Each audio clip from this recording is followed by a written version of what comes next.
Halo guys, pagi ini kita kedapatan klakson mati dan kita sudah bongkarin guys. Ini kita bongkar, soalnya ini sekarang sudah benar dan bisa dicoba guys. Tadi mati,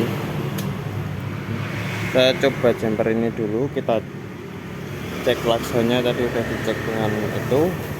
Ini kemudian tadi kurang ada arus sedikit, kita cek bersihin yang ini dan sekarang sudah bisa.